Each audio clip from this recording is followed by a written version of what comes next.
Welcome to the Human Capital Innovations Podcast, your go-to source for personal, professional, and organizational growth and development. We hope you tune in often for all things people management, organizational development and change, organizational leadership, and social impact related. Maximize your personal and organizational potential with Human Capital Innovations Podcast.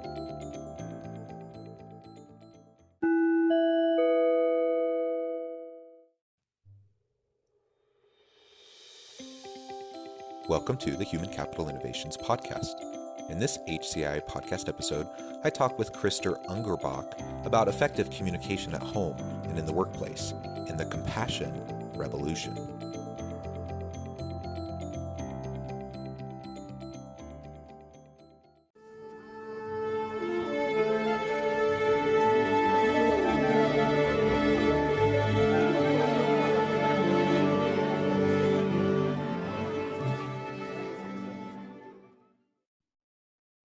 Krister Ungerböck, welcome to the Human Capital Innovations Podcast.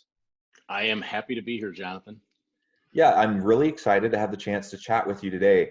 We're going to be discussing the topic of effective communication and really the intersectionality of communication with effective leadership, but not just leadership within organizations, also leadership in the home, within a marriage, with our relationships with children, with family, friends. I think there will be a lot of overlap in relation to the principles that we're discussing today. And I think effective communication is a universally desirable skill that everyone needs in order to be successful in their careers and in life. And so I think we'll have a really fun discussion. As we get started, I want to share Krister's bio with the listeners. Krister Ungerböck is a leadership communication expert, keynote speaker, and former CEO of a global tech company. His work has appeared in NPR, Forbes, Inc., HR.com, Chief Executive, Recruiter.com, and Entrepreneur. Prior to exiting corporate life at the age of 42, Krister was CEO of one of the largest family-owned software companies in the world. While leading the company to over 3,000% growth, his team won consecutive top workplace awards, achieved remarkable employee engagement levels of 99.3%, and became a dominant player in its market niche. His book, 22 Talk Shifts, Tools to Transform Leadership in Business, in Partnership, and in Life, helps people build better bosses and become one by shifting their words. So again, Krister, real pleasure and opportunity to chat with you today. Thank you for coming on the podcast. And anything else you would like to add by way of background or context before we really dive in? Well, I think one of the things that most people are interesting to know that I did not learn these most profound communication insights while I was CEO of this global tech company. I actually learned them after I found myself at the YMCA while signing up for a gym membership. I was a woman was typing my responses into the gym membership application into her computer, and she asked me the question, "Who is your emergency contact?" And I broke down crying. And in that moment, I had no one. I was a leader of a company, and in the weeks leading up to that moment, I had initiated a painful business divorce with my business partners. And then, so I walked out on the CEO job of the company that I had loved and helped build. And then 2 weeks later, my wife walked out on me. And there I was. I had started reading business books when I was 12 years old. And by the time I was 17 years old, I probably had read more business books than some people read in an entire lifetime. And I was sitting there and I was looking in the mirror and saying, here I am, a leader with no followers. And what was I missing? And so I set aside the business books and I looked outside of the business world for almost 4 years. And I hung out with a lot of people that were kind of in the, these relationship researchers, communication researchers, some of those, new age people that I would have called, woo-woo kind of weird people back when I was CEO. Today, I just call them people from California. But it was there that I really discovered these communication things that had eluded me all those years when I was CEO. And what I was really looking for, what I was doing as I was kind of going into all these strange workshops and experiences is, what are the things that we can take from this world outside of the business world and apply it to create better leaders in business. And I started to see connections between the actual relationship research and what makes great communications in families, what makes great fathers, what makes great mothers, great husbands, and great wives. And I started to see connect dots that most people would say, well, what makes a great, husband or father or mother or wife doesn't necessarily translate into the workplace. But that was really what this book 22 Talk Shifts was about. And so we started collecting data about a year ago using this Talk Shift quiz that people can get at talkshift.com/quiz. And we started to see that we can predict with a reasonable degree of accuracy based on someone's assessment of their own communication, whether they have a frustrating relationship in their life. And so these talk shifts are really practical, simple recipes for, in many respects, creating emotional engagement or emotional connection, which ultimately leads to employee engagement, employee retention. I think that, having run a company that won 5 top workplace awards and had, off the charts employee engagement, what I see is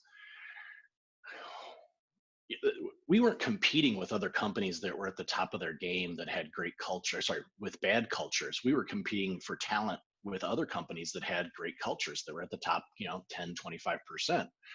And how do we differentiate ourselves? Employee engagement is no longer enough, especially in 2020 with all of the kind of turmoil in the world.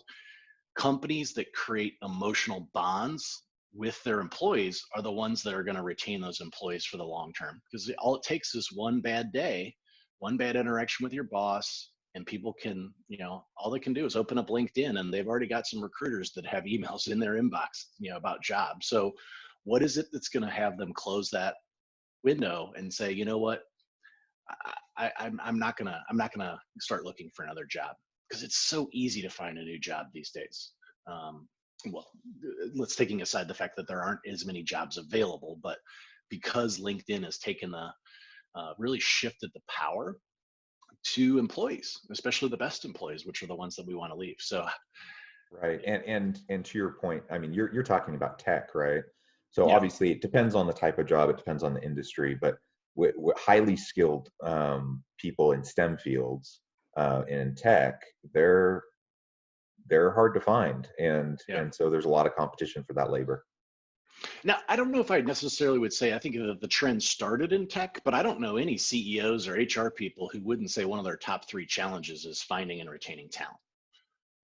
I mean, it's definitely in STEM fields, it is exaggerated. But hopefully by taking it, the other thing is, the interesting thing is in STEM fields, emotional intelligence and creating emotional connection is also maybe an area where it's most lacking, because engineers tend to not, I'm an engineer. And so engineers tend not to come naturally to emotional intelligence. And for me, a big part of this talk shifts was creating recipes for language recipes for creating emotional intelligence with people, either as a leader or as a spouse or as a parent. Yeah, that's great, and I appreciate the background you bring to this discussion today. Both, your executive experience, your engineering experience, and then moving it into a more practical approach to sharing tips on how to effectively communicate, not just for the workplace, but also for effectiveness in our personal lives. Now, I suspect that most people have at least some sort of strained relationships in their life. Yeah. It seems like that's part of the human experience. But I took the talk shifts assessment prior to our interview today, and it was interesting. It was a good opportunity to self-reflect. It was a good opportunity to get a few insights into what I do, and to also get a couple of reminders of, like, oh yeah, I really probably need to be careful about that, or pay special attention to that as I'm communicating at work or at home or whatever. So I really appreciate that assessment. Well, one of the things that we're doing with the assessment is you notice that it asks you during the assessment, who is the 1 or 2 people that you'd like to improve your communication with. And then based on your answers to that, we actually send you back sample chapters from the book that you can then share with that person. So let's say you say, I want to improve my communication with my boss. It'll say, well, go to talkshift.com/13 and read this sample chapter for free. But then you can actually share that with someone. Or if it's a husband or a wife, the intention for talk shifts is, what I hear when I would talk to these, I'd go to these woo-woo, often psychology kind of based workshops, and there were a lot of therapists, marriage therapists and things like that in these circles. And they would tell me the things that wives would say, and I would say, what are the things that they say over and over and over again on your couch? And they would say things like, he only cares about his work, or he doesn't listen to me, or he doesn't accept my solutions. And over again, I kept finding myself saying, that's the same thing that employees often say about bosses. And so what if the techniques, like the communication techniques that create happier employees, could also create happier wives, right? I don't know if I don't think I'm alone in that. As men, we all want to kind of, how can we make our wives happy? But as leaders, as a CEO, I was always like, how can I make my employees happier, right? And so Yeah, what I really discovered. I think most people, not everybody, but most people desire strong, healthy relationships, and it's stressful and it causes anxiety when there's discord, when there's dysfunction. So whether that's at home with a partner or that's at work between a boss and their employee, I think most people want to be effective in their communication, effective in their relationships. And it's the rare person that probably doesn't really care so much about that. And so, finding the tools to be, proactive about our own growth and improvement in those areas is really important. Yeah. And I think there's another part that I find, like when I do keynotes, I'll often have someone come up to me with a question afterwards, and they'll say, I can't wait to practice this at work. And I say, well, what about at home? And they'll often say, well, I'm not sure if I feel safe yet, practicing at work. And often it's men, because as men, we often don't want to look bad practicing a new skill in front of our spouse, or maybe, to a lesser degree, our children. So work is a safer place to practice. Interestingly, the next person walks up and it's a woman, and she's like, I can't wait to practice this at home. And like, well, what about at work? Like, oh, I don't know if I really feel safe with my boss yet. And so part of this combining the two is giving people a place to practice, because the reality is our wives and our children don't want us to practice on them anyway. Hey, honey, why don't you go figure it out at work? And then when you're good at these communication things, then bring them back. And then, so I think that that's part of the, innovation, that when companies teach these skills to employees, it helps them to be happier employees, or, leaders who create happier employees. But it also gives a burning desire to actually practice the skills that doesn't necessarily come when you go to a workshop at school, a workshop at an office setting where it's just about, hey, being a better employee.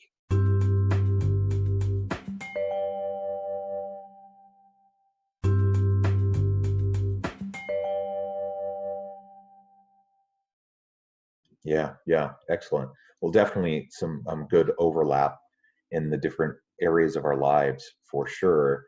I know one of the things you talk about is the compassion revolution. Yes. Can you describe what you mean by that, and why you think that's accelerating in the world of work? So I was on a Zoom call on April 20th. I coach CEOs and their executive teams. Is the one thing I do to kind of stay connected to what real leaders in business are doing. I generally work with growth companies, kind of in the 25 to 200 employee range, because that was the path that I walked as a CEO.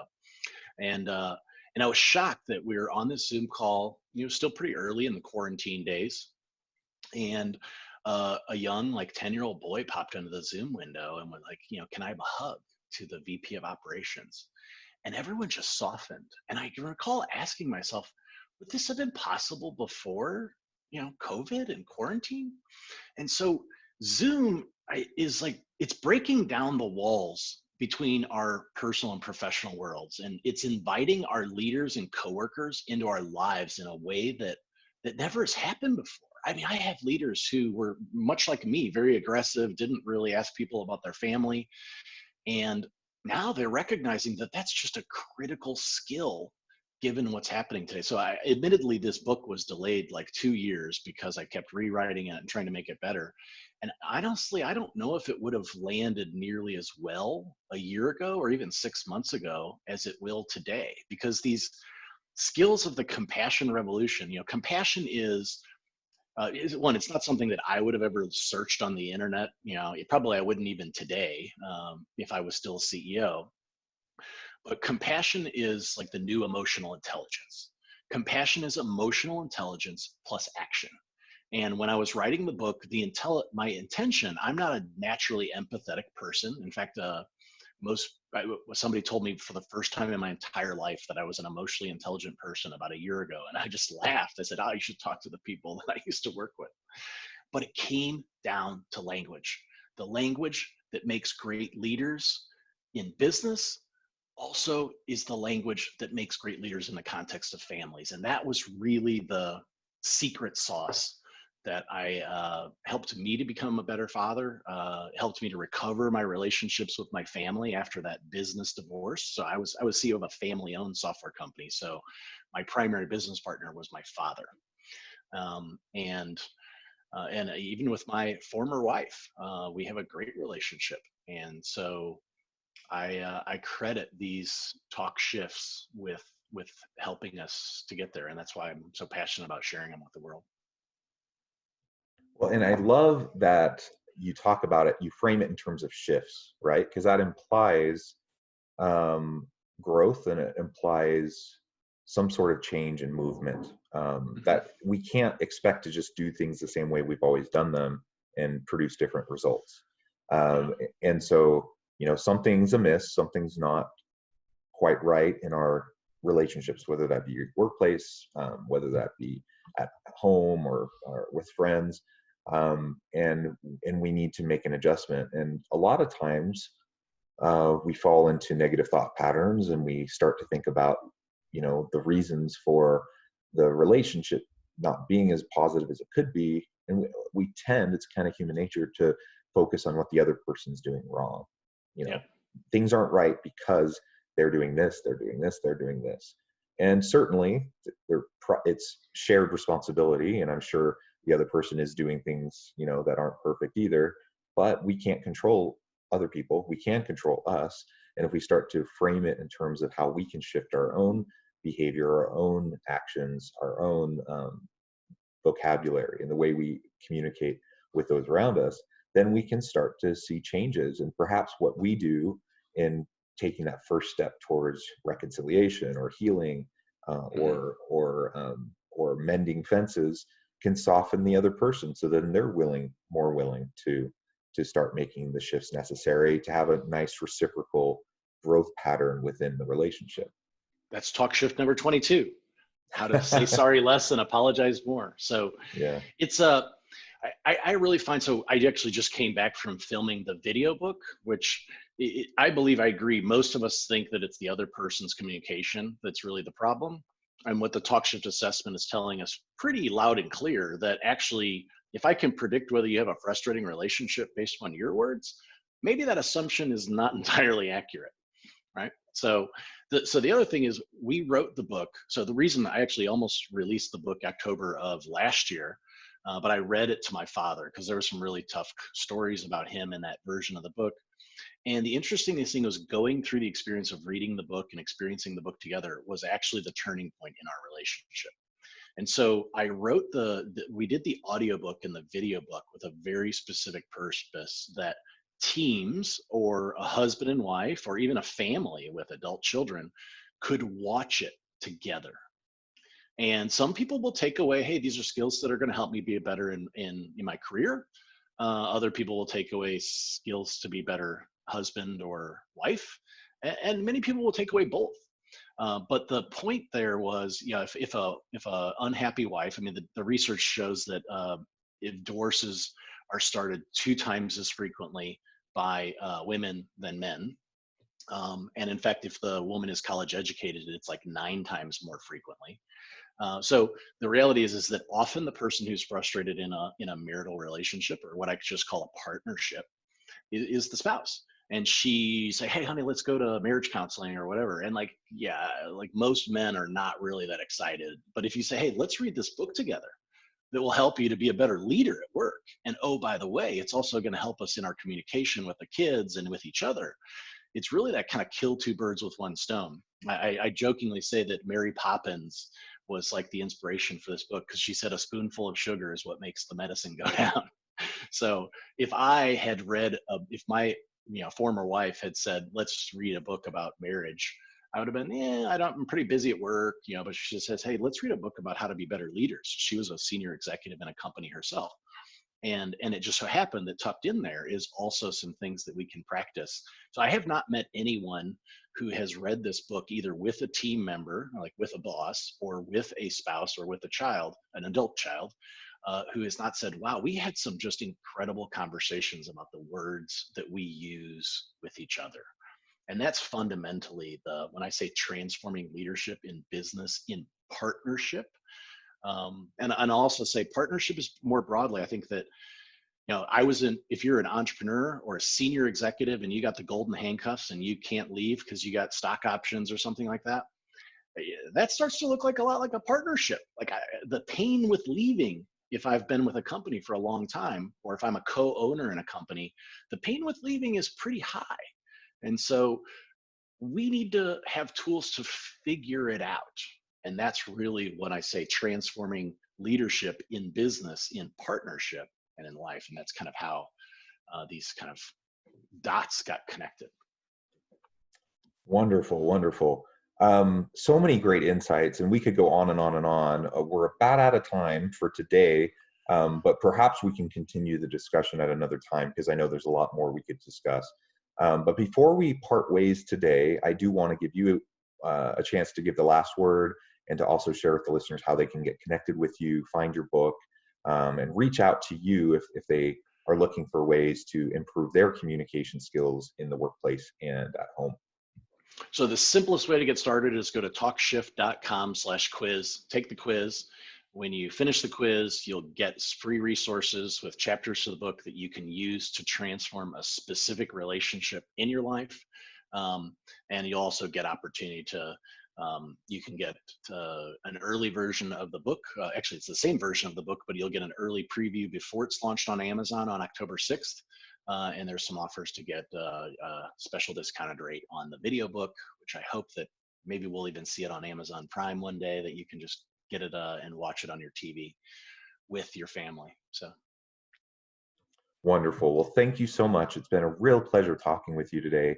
I hope listeners will reach out, get connected, check out the book, take the Talk Shifts assessment, and think critically. Think self-reflectively about your own relationships, and what you can do to start to make the shift happen, to improve your communication and improve those relationships. Thanks everyone for joining us today. I hope everyone stays healthy and safe, that you find meaning and purpose at work, and that everyone has a great week. Thank you.